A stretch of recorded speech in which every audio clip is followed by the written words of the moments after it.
Hello, everybody. My name is Rio de la Vista. I'm the director of the Rio Grande del Norte Center at Adams State University, and the Salazar Rio Grande del Norte Center. I don't know why I'm skipping over that.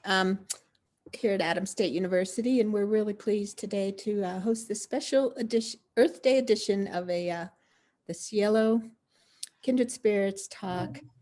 And we're the co-hosts of that with Kindred Spirits organizers, Matt Valverde, who isn't able to be with us today, but we are really pleased to have these presenters from Headwaters Alliance. I'll just give a quick background on the Salazar Rio Grande del Norte Center.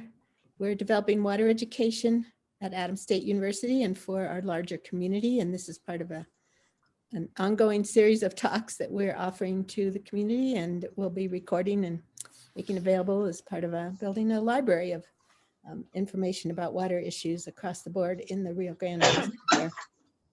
And in addition to that, we are very pleased to announce that we'll be starting a new water studies.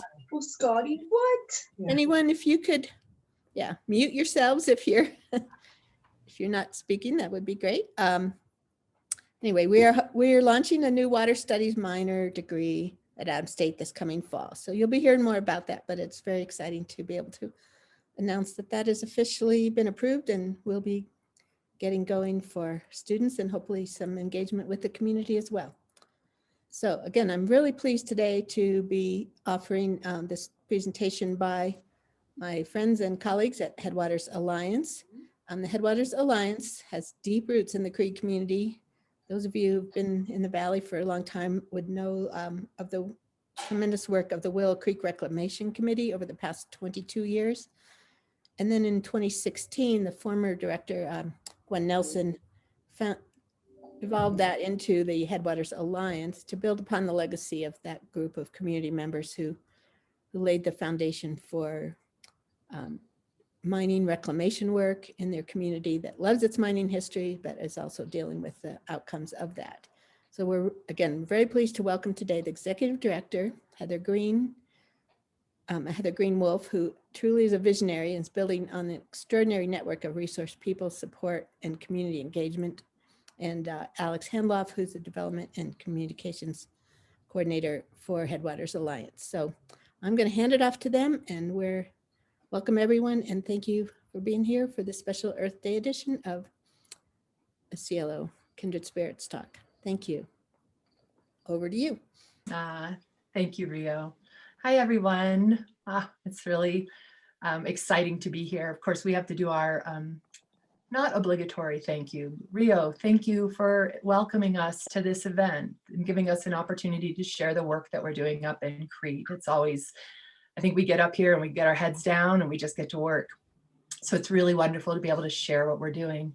I think I really want to say thank you to the Salazar Rio Grande del Norte Center and also to the community for inclusion, equity, leadership, and opportunity at Adams State.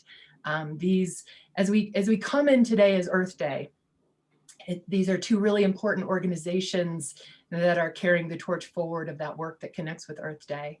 And I really want to center today's conversation around Earth Day. So for those of you that don't know, Earth Day the first Earth Day was in 1970. And it was created by a junior senator from Wisconsin, Gaylord Nelson, as a way of giving voice to the emerging public consciousness about the state of our planet. He was worried in 1970. And on that day, April 22nd in 1970, 20 million Americans gathered across the country and in demonstration of saying, well, this matters, something needs to happen. And by December of 1970, the EPA had been formed, because prior to that time, we had no Clean Water Act, no Clean Air Act, no legal or regulatory mechanisms for ensuring that the environment was being protected.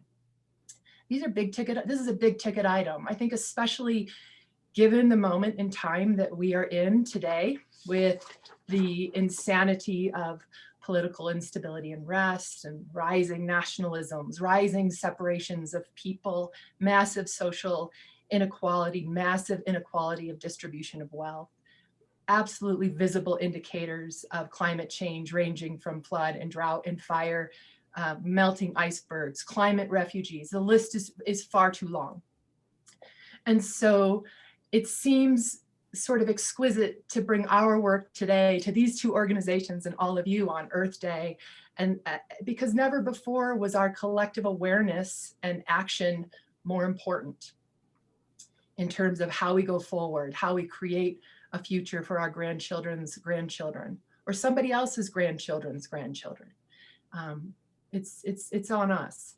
And so as we go forward, we're really excited to sort of share our work because we're doing a lot of things up here, and I hope we do a good job of sharing the scope of that.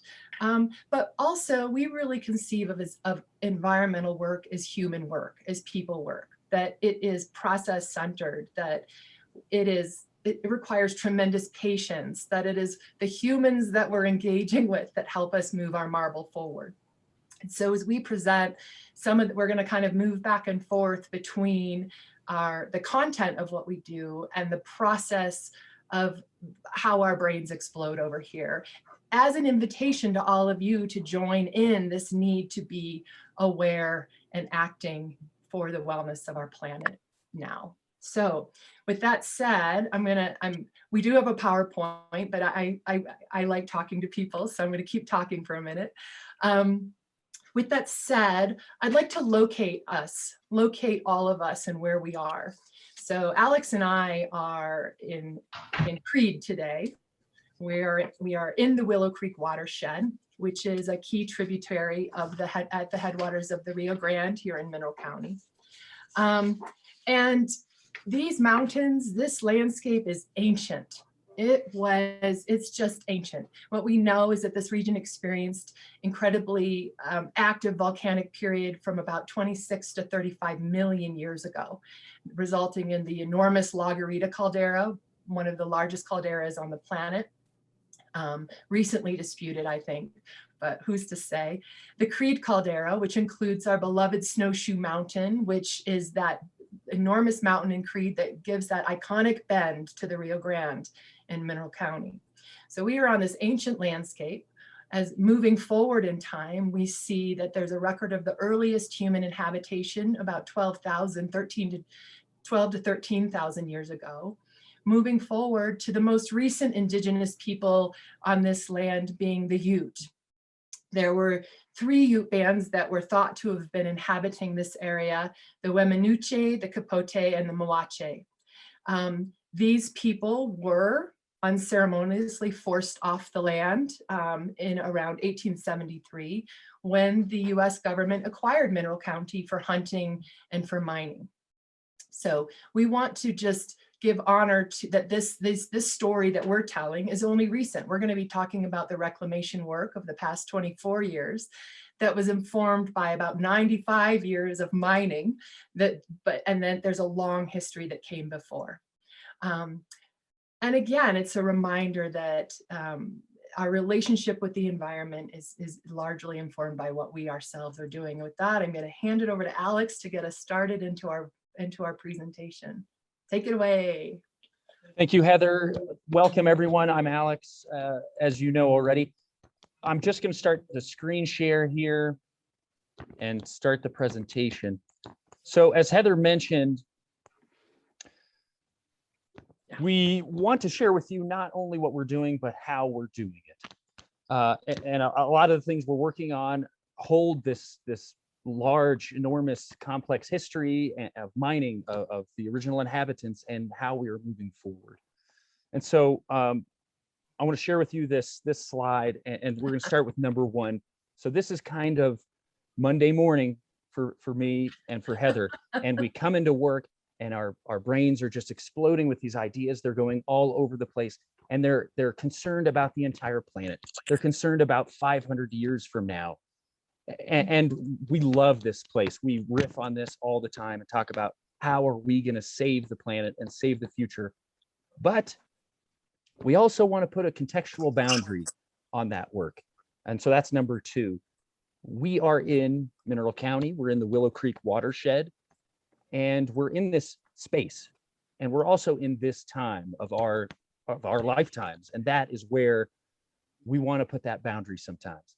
But even within that boundary, we are still exploding with ideas. Within that contextual boundary, how can we solve all these issues? How can we address all these challenges that we'll get into and talk about? And so we're still, overwhelmed with all these ideas and insights. And then we put another boundary on ourselves, and that is where we do the work. That is how we move forward. And I'm sharing this with you not only to show you how we work, but also a little bit how this presentation is going to go. It's going to be a little bit of the work, the tangible stuff, the things we're doing, and also these big ideas, these big concepts that direct us. And it's important to note that this isn't a progression of ideas that you go from 1 to 4. It's really, we're holding them all at the same time. And we need to know the path forward. We need to know what boundaries we have, what constraints we have. But we also need that unconstrained, unconfined idea generation, that way of knowing where we're going. Back to you, Heather. Thanks, Alex. So as I mentioned, we've kind of located ourselves within the Willow Creek watershed. And this is just a quick map. You can sort of see where Mineral County sits within Colorado and where the Mineral Creek watershed sits here in Mineral County, with Creed the city, sort of just about 1.5 miles up from the Rio Grande. And so this is where our work is really centered, because the Willow Creek watershed is also known as the historic Creed mining district. And so our story has to begin with mining in a way, right? But I don't want to tell a story about mining today, so we'll do it quickly. Mining had started in the late 1880s. It didn't really take off until famously Nicholas Creed said, "Holy Moses," when he found the Holy Moses vein. And really the heyday of mining lasted from 1892 to 1893, so 2 years. And then it was followed by about 95 years of mining after that. Much of that occurring before 1970, before we had a Clean Air, Clean Water Act and any regulatory or legal mechanisms to ensure that there weren't damages being done from work of this nature.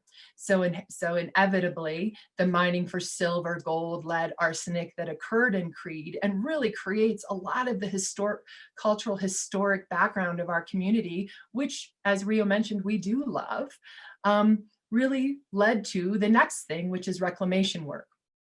And that's where we are now. So I'm going to sort of mining ended in about 1987. In early 1990s, the state and the federal agencies sort of started sniffing around in Mineral County and exploring Willow Creek and sort of saying, there's a lot of problems up here. What are we going to do about this? And the city and county very sagely asked a group of locals if they would form an advisory committee. And that advisory committee went on to become the Willow Creek Reclamation Committee. And it is one of the most extraordinary examples of practiced democracy that I've seen at a community level. This was a group of people that whoever showed up at a meeting had a vote. So if you came 1 month and didn't come again for 3 months, it didn't matter. Your voice was equal at whenever you attended. This was a group that attracted experts from all across the state, from a variety of domains of expertise. So hydrologists, geologists, chemists, fluvial hydromorphologists, you name it. Somebody was on this board. Politicians, legislative representation really helped this work move forward. And in around the early 2000s, late 1990s, the Willow Creek Reclamation Committee said to CDPHA, there's a lot of problems here, but we think we could do them better, cheaper, and why don't you give us a chance? We're going to start at the top of the watershed and work our way down. And I just want to highlight that, because this idea of starting of a downstream ethic, of understanding that what happens upstream impacts what's downstream is a thread that continues through their work and certainly carries forward into the work we're doing now. You can see what the core goals were of the committee, always protecting the system for fish. These are a fishing group of folks, and you know how fisher people are. They want clean water for their fish. And so they went to work and they did a series of characterization studies, water quality and soil quality sampling, fixes at 5 mines. They did one of the first brownfields projects, maybe in the San Luis Valley, as part of the Mineral County Fairgrounds Association. They have a long legacy. In 2008, Guinevere Nelson did join on as the executive director, and that project moved into the lower Willow Creek floodplain, which we'll talk about a little bit further into this. Alex, will you move to the next slide for me, please? Thank you. And as Gwen worked with the Willow Creek Reclamation Committee, and as the years went by and the projects changed and the relationship with the EPA changed, Gwen really realized that we needed a different organization. And so the Willow Creek Reclamation Committee is sort of the legacy organization of Headwaters Alliance, in that while they were a volunteer organization, Headwaters is actually a 501c3 nonprofit, which means that as the world has changed, we're able to interface with agencies and entities a little more solidly, while still with the benefit of this galvanized group of folks in our community that brings such expertise. Now, all of the work that we do, both the Willow Creek Reclamation Committee and Headwaters Alliance, and if we can move forward, thanks, Alex, is really, at this point, in some ways, informed by the Nelson Tunnel Commodore Waste Rock Superfund site. So going back to that story of starting at the top of the watershed and working their way down, that's exactly what the Willow Creek Reclamation Committee did, and then they hit the Nelson Tunnel. And for those of you who might be familiar with Creed, you know, it's just about a 1/4 mile up the West Willow branch from the confluence of East and West Willow Creek. And this was the Nelson Tunnel was the first tunnel that really connected all the various mine claims, allowing the various miners to drop their ore down in this tunnel and move it out. The Nelson Tunnel was dug at a 51.5-degree incline. And a number of years later, a different entrepreneur decided that we needed another tunnel, and he dug his tunnel. Alex, can we pop to that slide? In fact, I think it's 3 up. Thank you, right there. He dug his tunnel at about 51-degree incline. And what happened is those 2 tunnels ran into each other. And so where we are today, if we'll pop back a slide, thank you, Alex. These are the boondoggles of screen sharing in a Zoom presentation. Where we are today is that the primary issue of the Nelson Tunnel is it's releasing about 300 gallons per minute of acid mine-rich contaminated water directly into Willow Creek, and thus, by virtue, into the Rio Grande. And in fact, the Willow Creek is the single point source contributor of zinc into the Rio Grande. Estimated or approximated would actually be a more accurate word, at about 200 pounds of zinc a day. And for those of you that know, zinc is an incredibly toxic to fish and to other aquatic species. And so effectively, there are no fish in Willow Creek below Nelson Tunnel. Now, this contribution of acid mine-rich water is a little bit higher during low flow times because, of course, dilution is the solution, and in low flows, there's less dilution. And what this leads to is that the Rio Grande and both Willow Creek are currently have temporary modifications through the Water Quality Control Division, because they exceed those table value standards. We also have arsenic and lead is found in the water, chromium. Some of the arsenic and lead is coming from the Commodore waste rock pile itself. And so there's a significant level of water quality contamination coming from this single site. There's an added challenge in the Nelson Tunnel, and we'll pop over to that next slide. Nope, yep, which is that it's an incredibly complex hydrology in the tunnels. And so currently, the current estimation is that there are 21 million gallons of impounded water in 3 different locations within the tunnels. And this really relates to that relationship between the Nelson Tunnel and the Commodore level, and the raises and winces, these overflow valves where water used to be able to flow and where there have been collapses. One of the solutions on the table from the EPA at this point, in fact, they formally announced it 2 weeks ago, is to install a flow-through bulkhead that would prevent the sudden release of a large flow of water coming from the Nelson Tunnel a la Gold King, right? To me, the more concerning question and issue at hand is a lot of this water that is in the Nelson Tunnel is, while mineralized, because we know we have a high level of background mineralization as part of our geology here. A lot of this water has been dated, and it dates back to about 5,000 years old. It's ancient water, and a lot of this water is clean water, and it doesn't become contaminated until it flows through the system and out at the Nelson Tunnel, particularly. Again, I don't want to, we don't want to focus too much on the Nelson Tunnel in the sense that there are plenty of materials, but the Nelson really sets the stage for all the work that's in front of us to date, because what we see downstream from the Nelson Tunnel are the complications of water quality issues, as well as added non-point source contamination. And Alex, if you just want to kind of scroll through the next few Nelson Tunnel slides. Currently, some of the work being done at the Nelson is really focused on just repairs to the tunnel itself. So you're going to see a series of before and afters of what's happening. And that's in an effort so that the EPA can get in there and maybe do some better determination of what might resolve the problem. A first tier that they're looking at, and I think will happen this summer, is called a pump test. And they're really looking for ways to say, how do we keep the clean water from becoming contaminated? There are just a number of issues here, but what we'll see as we move into, we're kind of breathe with this program, is that the Nelson Tunnel becomes a crux, kind of a crux problem in the entire watershed. And how do we think about that? And so Alex is going to talk a little bit about that trickiness. Yes, it's a complex site, and even though it's small, it's very narrow. It's got a lot of moving parts, and so I came to Headwaters Alliance in July.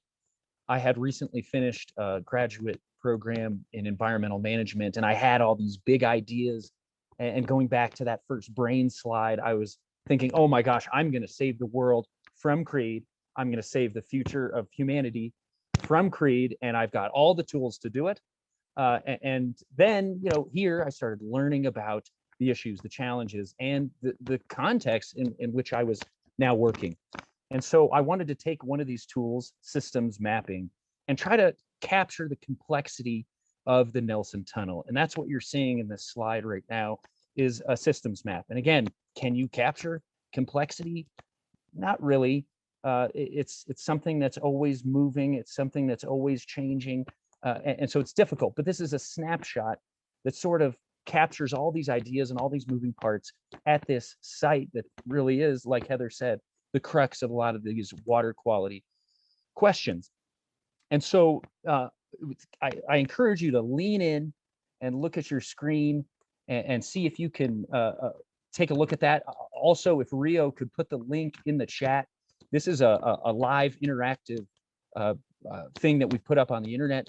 You can check it out. You can click on all the bubbles, and there's a lot of information about this. So feel free to go to that while I'm talking about it, but then come back to us because we're going to move on with the presentation. But what I want to focus on is there's the history, there's the mining, there's the EPA work, and then we have potential futures, and we also have obstacles in the way. And these obstacles go beyond money and work and budgets and some of the common constraints. It's a lot about the site itself and how the community sees it, and the history of the work between the EPA and the community, and the fact that the site is so small. How can you fit something that deals with the water? And how can you afford to continue to operate something in that small space? And given this really largely unknown hydrology of these tunnels, how can we get that fresh water and bypass it? What's going to work? What's going to work? And so this tries to answer that question of, well, can't we just fix it? Can't we just fix this problem? And no, it's just not so easy. And what's astonishing and difficult to think about sometimes is this complexity is just one part of the Willow Creek watershed, just one of the pieces that are presenting us with challenges. Go ahead, Heather. Thanks, Alex. So complexity has led us to be comprehensive. And I'm gonna start this section with a little story. When I first stepped into the position in 2019, and I should throw out a caveat here. My background is as a certified professional midwife, not in this work. So that means I love evidence. I love science. I love evidence-based science. I value science. I understand risk assessment, and I deeply value process. And gratefully early on, as I stepped into this position, I heard an occupational psychologist say something like, all organizations are made stronger by non-experts because they ask interesting questions. So again, that's part of that process piece. What are the new questions we bring? And so I've brought a lot of questions to this work. And early on, I was at a training with the EPA, and their best advice to communities was to take your EPA people out to the bar and have a whiskey. That's what they said. They said, you want to get something done, take your EPA folks out. And so that's exactly what I did the first time they came to town in 2019. First time that they came to town under my leadership here. And, a couple whiskeys in, we all are a little more friendly. And I say to them, you guys, this is a complex site. You tell us all the time it's a complex site. You make it sound like it's impossible to solve. That can't be. We as a community, we have other goals and needs. Why aren't you asking us more questions? Why aren't you letting us be a bigger part of the solution? And interestingly, at this particular meeting, there were a lot of the big wigs, a lot of the state and federal level team was at this meeting. And I sat with them and asked this question, and they said, well, yeah, you're right. We don't have ire and rancor in Creed and Mineral County around our Superfund site listing. We have a really unique history of working together. And so they put a question to us, which was, well, what do you want for the watershed? And oh, okay. So I've been letting that roll around in my head. Enter in the story of the Lower Willow Creek floodplain. And Alex, if you'll bump us forward. So the Lower Willow Creek floodplain is that portion of land south of Creed before the Rio Grande. It's a proper functioning floodplain. There's no development really on it because it's a floodplain. And it had been historically used as a mining tailings pile and had mining ponds, had sediment ponds. It's adjacent to some really problematic tailings that at some point in our future we will be handling.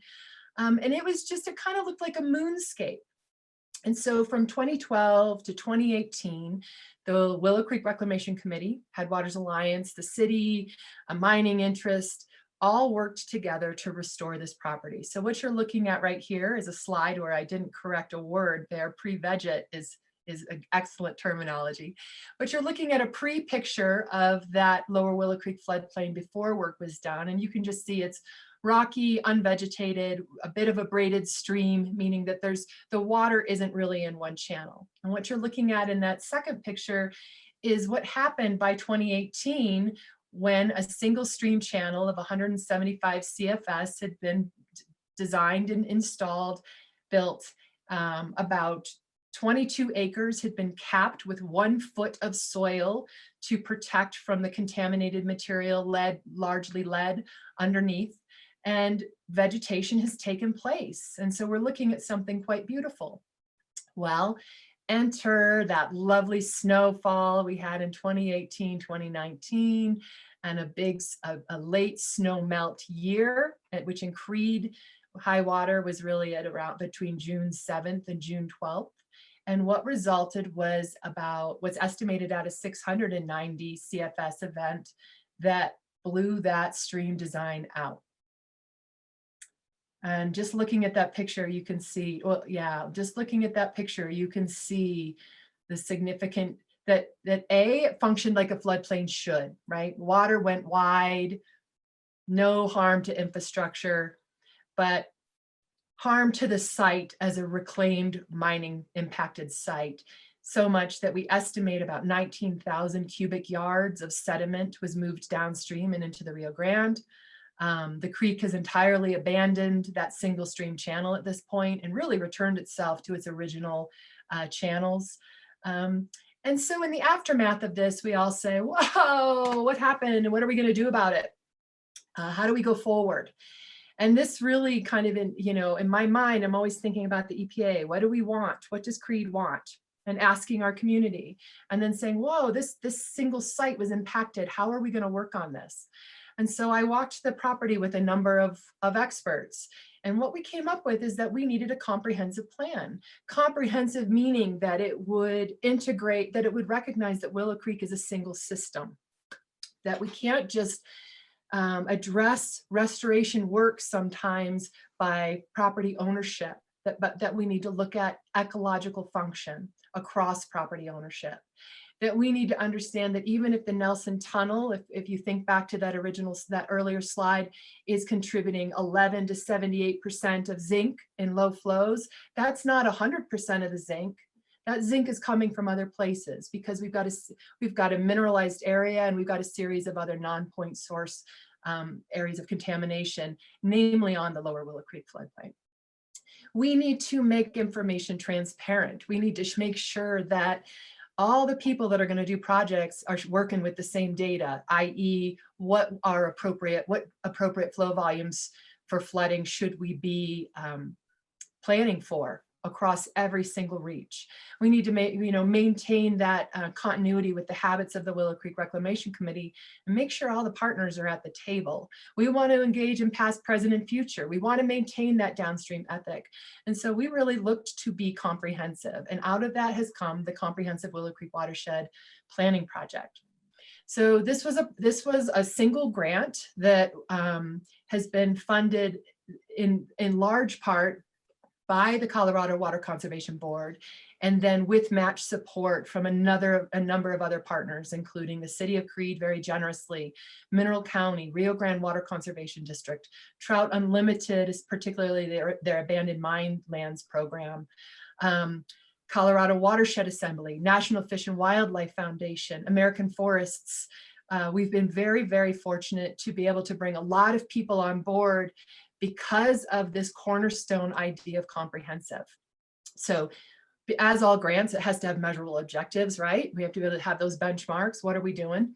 So some of these objectives are very site specific. Some of them are very solution specific.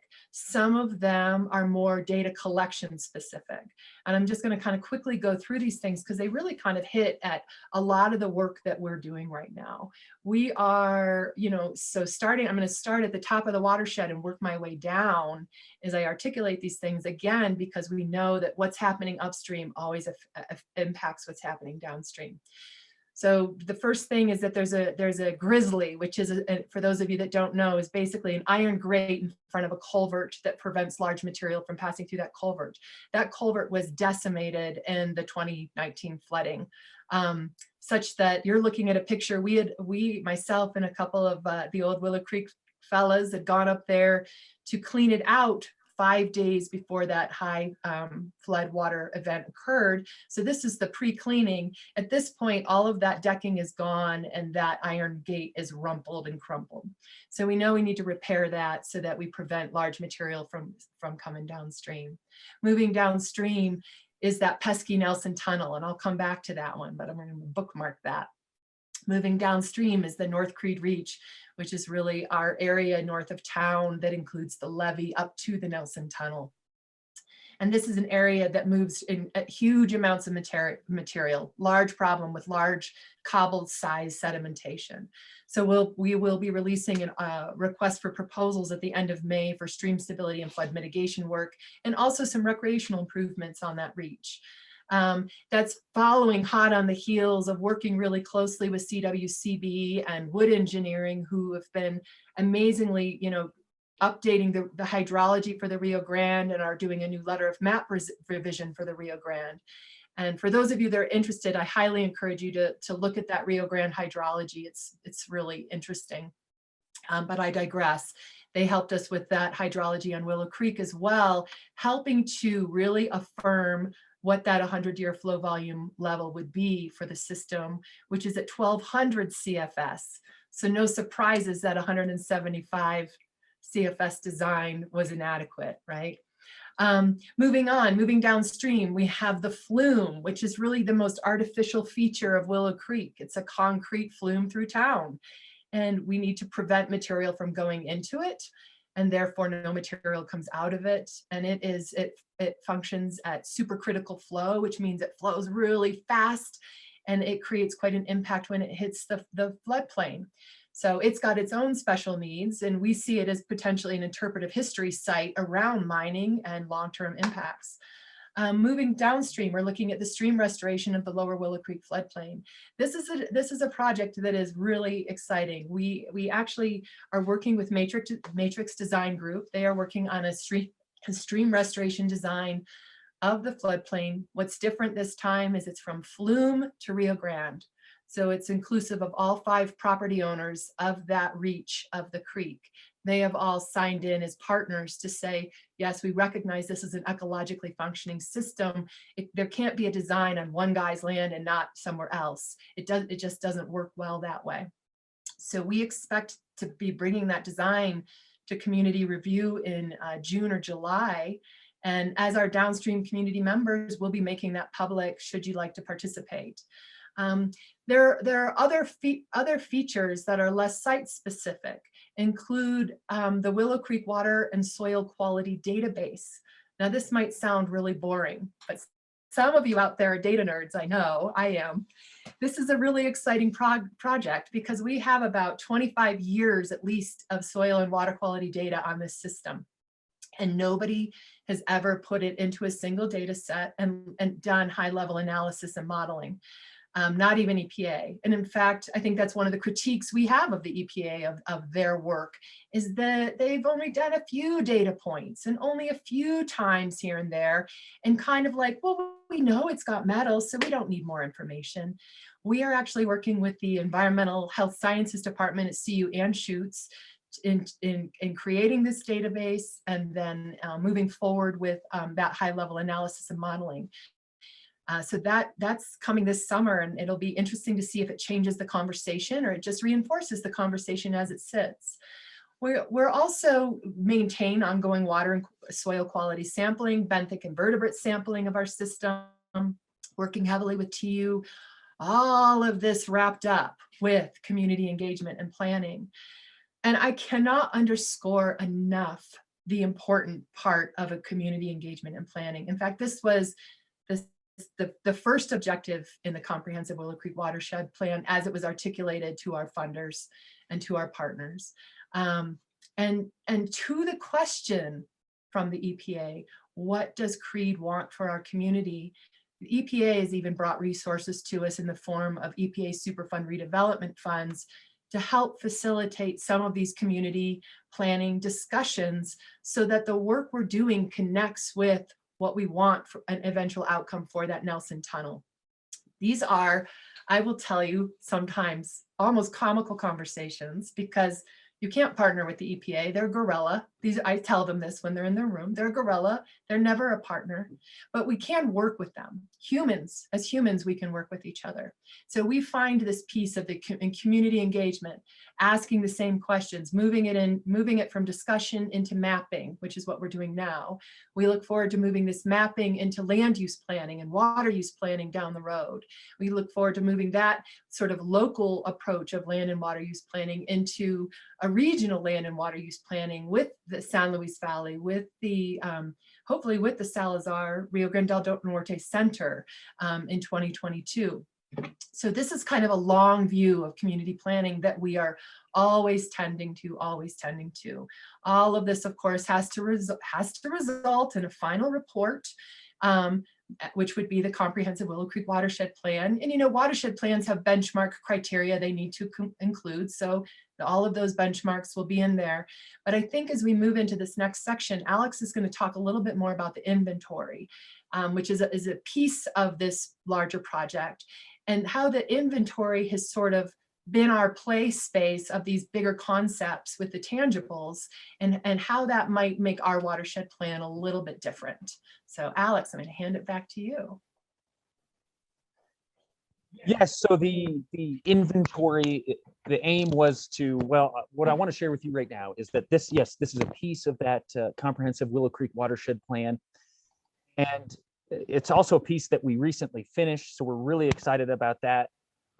Rio hopefully can put the link in the chat right now so you can access it on our website. The website is under construction. And so as a disclaimer, but the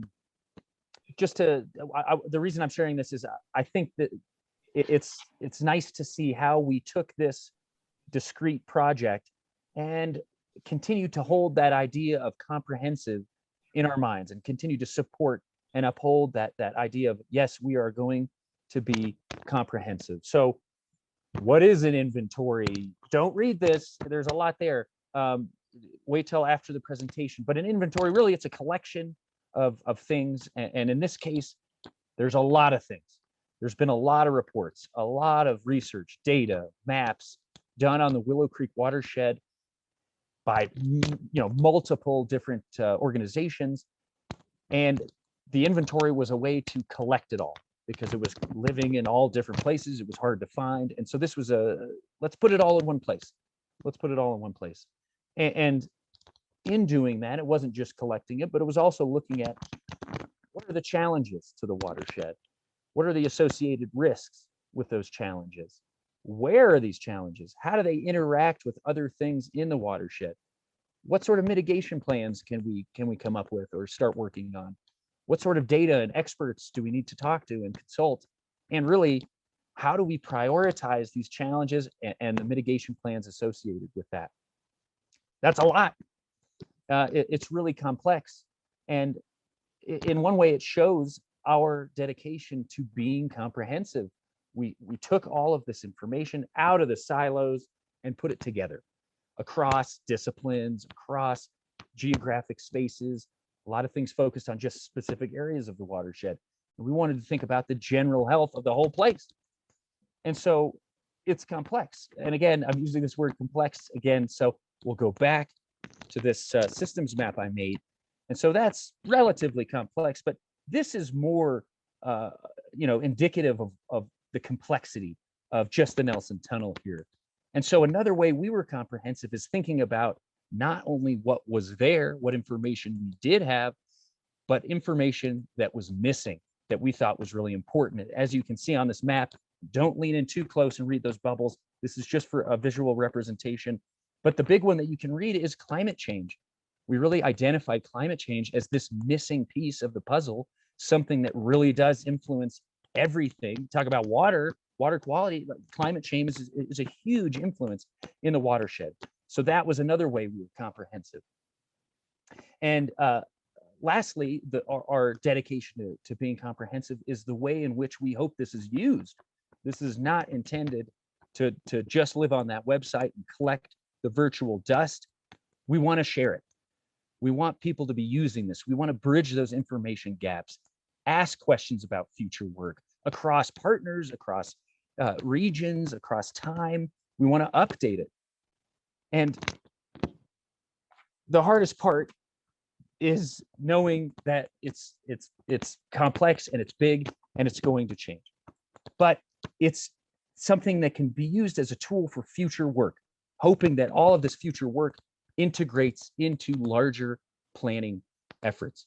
And speaking of the future and our goals and these larger planning efforts, I'm going to take us back out now. We were talking about some tangible stuff, and I'm going to quickly go back out into that where the brain's exploding and talk about a tool that helps us sort of bridge the gap of the here and the everywhere, the now and the future, the tangible and the conceptual.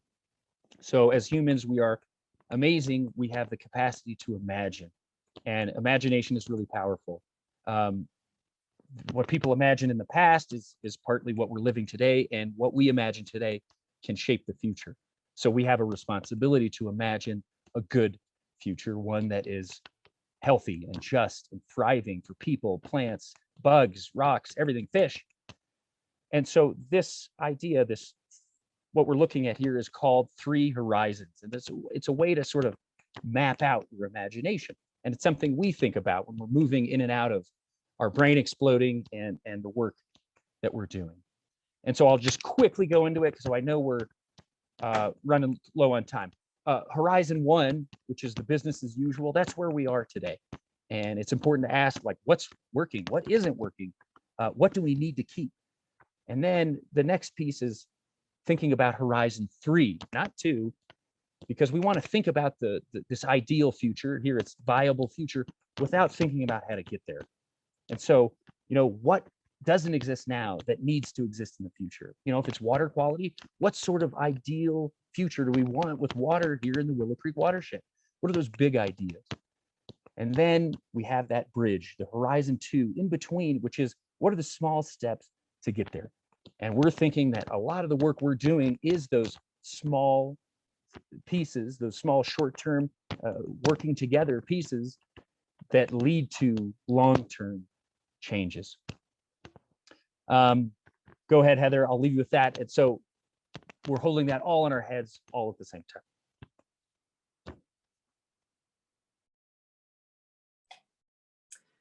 So thanks, Alex. So tangibly, then the question is tangibly, where are we going? Like, right, big ideas, tangibly, where are we going? And I think that where we're going is we are trying to use innovation towards a viable future with our community, with our partners and stakeholders, with our downstream neighbors. So we are really valuing relationship and how we want to approach that. That means that iteration of community meetings and knowing that the first meeting isn't going to get us the answer that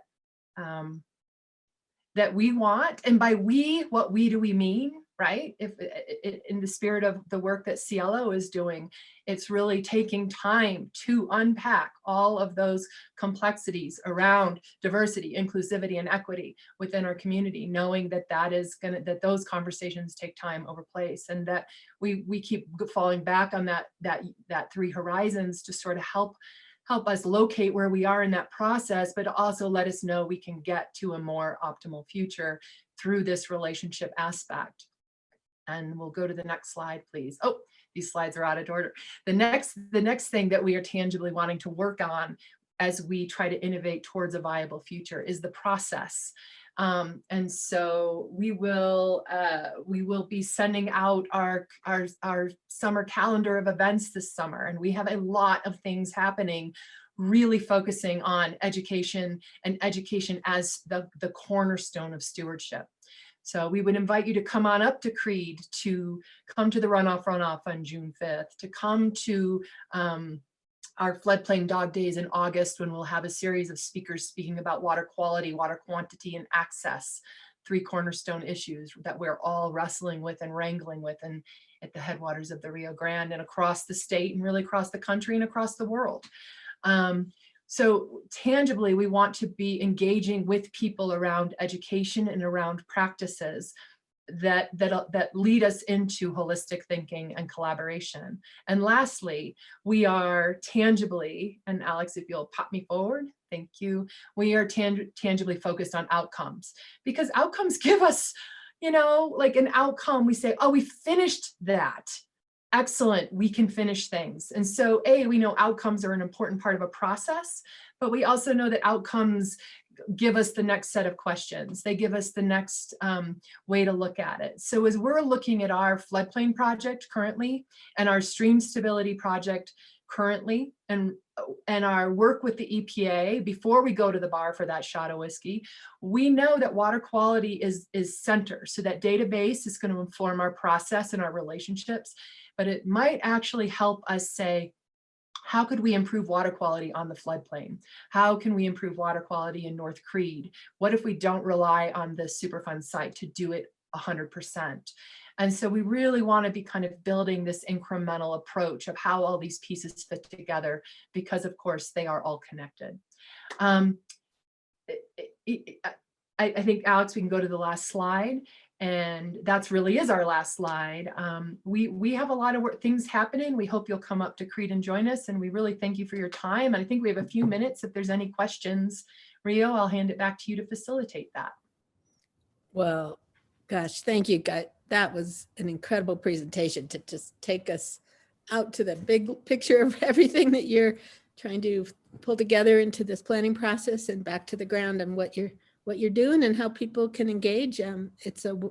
That's why I wanted you here on Earth Day. Thank you so much for a great presentation. And thank you everyone who came. And if you have questions for them, we can put them in the chat, or I think we have a few more minutes before the 1 o'clock time frame. Since we're all virtual, we have a few more minutes. And I think I love your last saying about everything upstream. I mean, many of us live downstream of the work you're doing, and it's so important for what the future health of this entire water system that we all care so much about. So if there's any questions, we're welcome them. And I really encourage you to go to the website, go up there, and Creed is always wonderful to visit, especially in the summer. And I believe there's going to be some theater this summer and a lot of wonderful things to do in Creed. And one of them is to go run in the runoff June 5th and go volunteer and help plant some willows and other projects that they're going to be doing on the floodplain, and just explore that magnificent area and learn even more by being there on the ground with our great partners at the Headwaters. Yeah. So I'm not seeing any questions in the chat. Did anyone want to open their mic and pick their brains there before they explode completely?